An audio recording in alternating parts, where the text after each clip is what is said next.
Eastern Washington football is looking for another trip to the playoffs, and KREM 2 is here to bring you all the updates. Hey there, I'm KREM 2 Sports Director Travis Green. Thanks for watching us on KREM 2 Plus. Here now is an update on the Eags. It is officially bounce back week for the Eastern Washington football team following a bye after their tough loss in Eugene against Oregon. But it doesn't get any easier for the Eags this week as they host the FCS national runner-up from a year ago, the Montana State Bobcats. A little harder after a loss, but sometimes when it marinates a little bit longer, you tend to be a little bit angrier and more excited about the next opportunity to strap it up. So we're excited to get after it today and prepare for MSU. Coming off of an unusual Week 3 bye, the Eags had time to reflect on how they can improve following the Oregon game. I'll say just tackling, and that just starts with practice, going there and practice and just giving 100% on the tackle drills and just playing faster, really. Montana State comes into this game with a 2-1 record after losing to Oregon State on Saturday, but Coach Best is impressed with what he's seen. They are going to be and will be tough. They play hard, harder than most. They play together. They play passionate, and you can see it on film. After the tough outing in Eugene, the Eags are looking forward to a big crowd at home on Saturday. Protecting home field advantage is important. I think playing at home is probably to answer your question, the biggest thing. We look forward to playing on the red. Students are in town. I'd imagine the attendance will be a little bit higher than it was against Tennessee State. We got some things in our favor. We just got to utilize those in the right manner. The Eags and Montana State will kick off here at Roos Field on Saturday at 1 p.m. We will have full highlights and post-game coverage of that game for you on KREM 2 News at 5, 6, 10, and 11. For now, reporting at Roos Field in Cheney, Andrew Quinn, KREM 2 Sports. Coach, how was the bye week? It was good. They're all good. Spent some time with family, work on a few basics. Practice Tuesday, Wednesday, Thursday. Team activity Friday, off Saturday, and then back at it on Sunday. So it's bye week, and then this week we start school. So a little rest last week for the guys, and a little bit more studying this week for the guys. So best of both worlds. So it was good. It's always a little harder after a loss, but sometimes when it marinates a little bit longer, you tend to be a little bit angrier and more excited about the next opportunity to strap it up. So we're excited to get after it today and prepare for MSU. And obviously you don't control the schedule 100% there, but pretty early on in the season, have you had that happen before? Having answered this a couple different times, I don't ever remember two on, 1 off, 9 on. I don't. So it's a little bit different. Obviously having a bye even before school starts, I don't know that I've ever experienced that.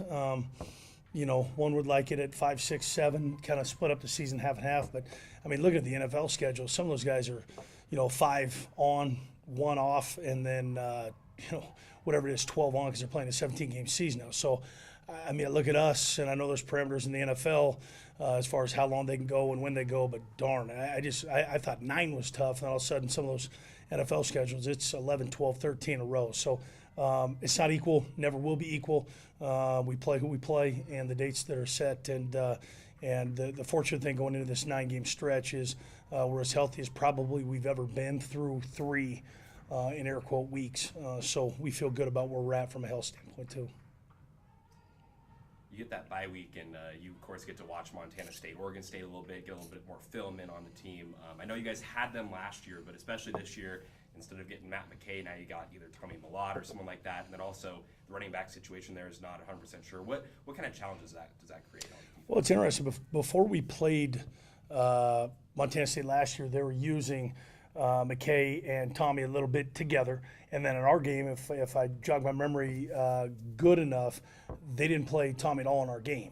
And so we expected to have a 2-quarterback kind of system, or at least a little bit of Tommy, especially on third downs where they utilize him quite a bit. This year, because of their running back situation, it is what it is. They're utilizing 2 quarterbacks sometimes in the same personnel grouping at the same time. So it's not necessarily a third down QB design run. It may be a QB design handoff to then throw an RPO from a handoff position. So Coach Vegan and his staff have done a good job the last couple weeks being creative without the guys behind the quarterback, as productive as they've been in their careers. a couple of those guys I'm told are going to be healthy soon. Hopefully they don't come back too soon because they're pretty good players. Afonso is a great player, and we've seen him up close and personal. But you use what you have and do what you can with what you have, and they've used 2 quarterbacks thus far. Didn't work out for them last week, much like us and Otson the week before. But they'll put together a good plan for us, and I expect both quarterbacks to be under or at least behind center at some point in the game. And I know they've lost kind of a few key guys, especially on that last year's national runners-up run that they had. But on defense still, do you expect them to be physical? I mean, what do you expect to still see them bring? That's the way they've always been. Great teams are able to sustain big losses, and they're a great team. And not just because they went on to a national championship appearance last year. They've been really good for quite some time, and they've always won with defense. They've always kind of, especially the last 4 or 5 years, kind of leaned on the defense, creative in their run game because they want to establish the run and reestablish the run, and then reestablish the run again to shorten the game a little bit and play defensive football, play some knockdown, drag-out football. And so Coach Vegan has taken that over from Coach Choate. They do a few things that are wrinkles each and every week, so they give you different looks. But at the end of the day, it's all zone, it's all gap scheme in the run game. They just add another hat to the party with a quarterback. So they are going to be and will be tough. They play hard, harder than most. They play together. They play passionate, and you can see it on film. So yes, a couple of those guys are really, really hard to replace. Anywhere, it's hard to replace a draft pick, but they rely on their defense. So it's next man up, and it just happens to be this season, even if it's by committee. Coach, tough game down in Eugene 2 weeks ago, but like what can you as a coaching staff kind of take away from that game that can help you guys moving forward? Well, I think 2 things, and we're not into moral victories, but we didn't lay down in any of the 3 phases. We continue to compete, continue to cheer one another on. The guys that maybe normally would be playing in the 3rd and 4th quarter in a more competitive game, who were not, were cheering on the guys that happened to get reps because of the lopsided score.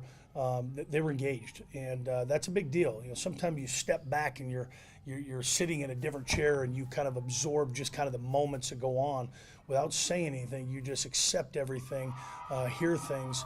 I think that speaks volumes to kind of who guys are, who they want to become, and how engaged they are, even in moments that aren't as joyful as they were in Eugene. I think the special teams for 2 games has played above average. I think we could continue to take steps forward, but there's a lot of goodness out of that game. I've said it multiple times this week and last week. Tennessee State, we didn't have guys on defense in positions to make plays.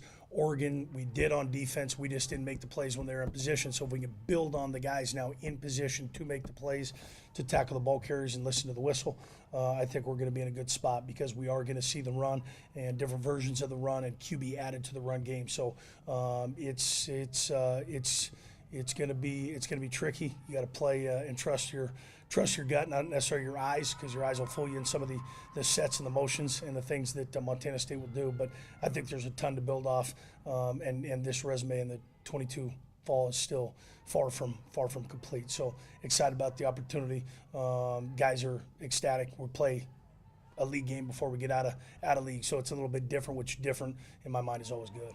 And then I guess playing Montana State now, it's a team. Obviously, they're a little bit different now with different schemes and whatnot, but it's a team you're more familiar with. Is that a good thing for your team heading into this week before you have to go down to Gainesville?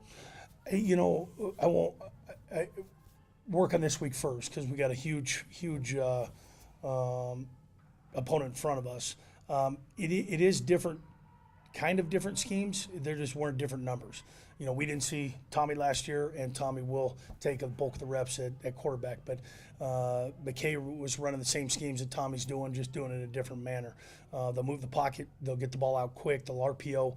McCutcheon last year was a beast against us as well. Now he's playing in the NFL.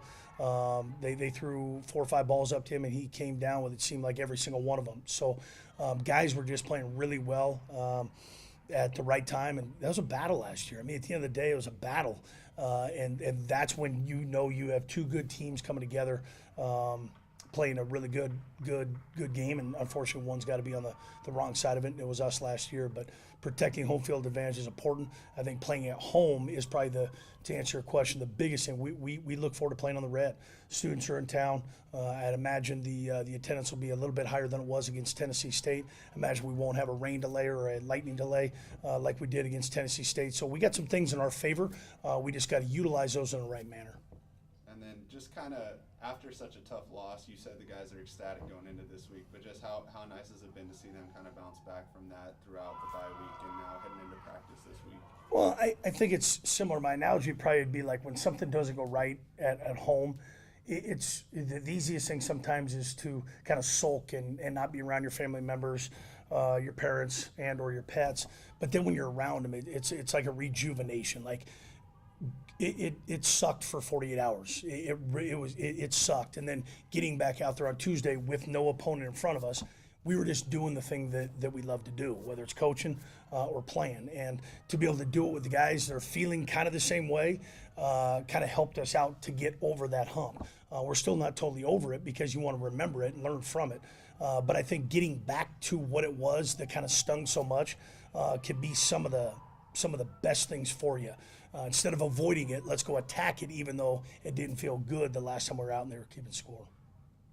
We have much more sports content available for you to watch right now on KREM 2 Plus. To find it, just navigate to the Sports tab at the top of your screen. I'm Travis Green. Thanks for watching.